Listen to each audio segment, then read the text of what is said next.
Buenas tardes, hermanos y hermanas. Vamos entonces a dar inicio al estudio bíblico de este día viernes. Le damos gracias al Señor por estar un día más juntos para edificarnos en la palabra del Señor. Que el Espíritu Santo del Señor esté con nosotros, dándolo toda clase de claridad y entendimiento, ¿no? Que la gracia del Señor nos acompañe y Él nos guíe, Él nos dirija. Nos vamos a poner de pies, hermanos, y vamos a hacer una oración al Señor.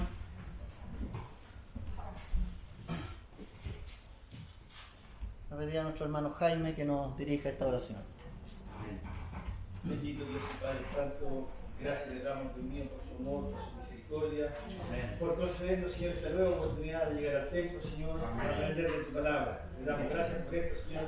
Le rogamos, Dios eterno, que lo que se va a hacer en este momento sea agradable a su presencia y que nosotros podamos aprender de su palabra. Amén. Lo más importante es que la pongamos por obra. Amén. Le rogamos, Dios mío, por el instrumento que usted ha tomado para esta palabra, Señor, que usted le dé gracias, alegría, entendimiento, que nosotros también podamos estar con nuestro oído atento, Señor, y nuestro corazón abierto para atesorar tu palabra. Amén. Te lo rogamos por Cristo nuestro Salvador. Amén. Amén. Amén.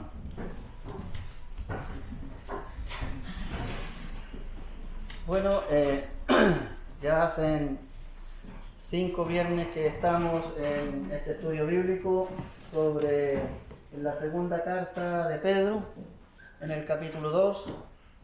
Y hemos estado por estos 5 estudios tratando un tema que es sobre los falsos maestros. Amén.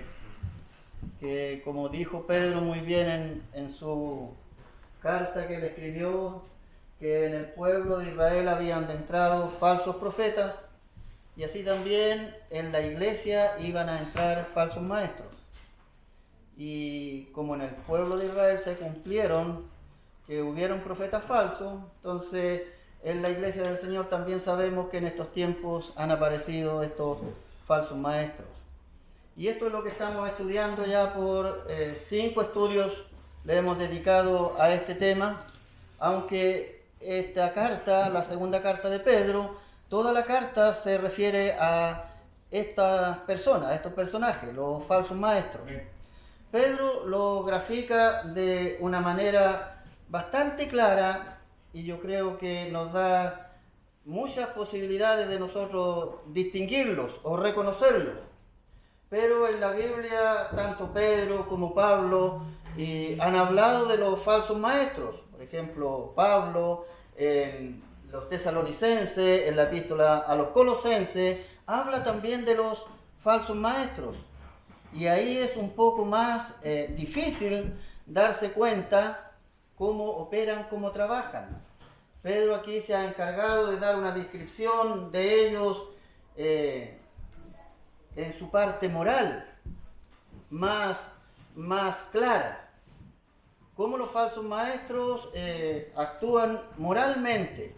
En esta carta de Pedro se nos ha mostrado esa parte. Pero en la Biblia, como digo, hay muchas enseñanzas donde los discípulos del Señor han hablado de esto. Pero estamos en el capítulo 2 de la segunda carta de Pedro y nos ha dado varias características de los falsos maestros. Recordar que en la repartición de los dones, que está en el libro de Efesios, en el capítulo 4, en el verso 11, dice que el don de maestro iba acompañado con el don de pastor. Esta persona dice, hay pastores y maestros. Por lo que estas personas eran muy capacitadas, instruidos y preparadas intelectualmente. Dijimos que no era fácil detectar, ya que algunos creyentes no lo distinguían. Entonces, en segunda de Pedro, en el capítulo 2, el verso 9 y el verso 13 dice que podían haber hermanos que no se daban cuenta, pero Él les da una conformidad y les dice que Dios sabe proteger a los hijos de Él. ¿Ya? Y lo que nos ayuda entonces, dijimos que teníamos que nosotros de alguna manera cómo distinguirlos. En un estudio también dijimos cómo se puede, qué hacemos nosotros para darnos cuenta o distinguir a un falso maestro. Algunos dijeron orar, distintas formas. Pero la misma carta de Pedro, la segunda carta de Pedro, nos da a nosotros ¿cómo diríamos? La dirección más clara, que es, dice ahí, lo que nos ayuda de manera eficaz y muy segura a reconocer a un falso maestro es el conocimiento de Dios y de nuestro Señor Jesucristo. Segunda de Pedro 1, el 1 y 2. A través de las Escrituras, que es nuestra regla de fe y de conducta, que es la palabra profética más segura. Entonces, ¿cómo nosotros conocemos a estos personajes? Dos posibilidades que debiéramos todos tenerlas muy presentes.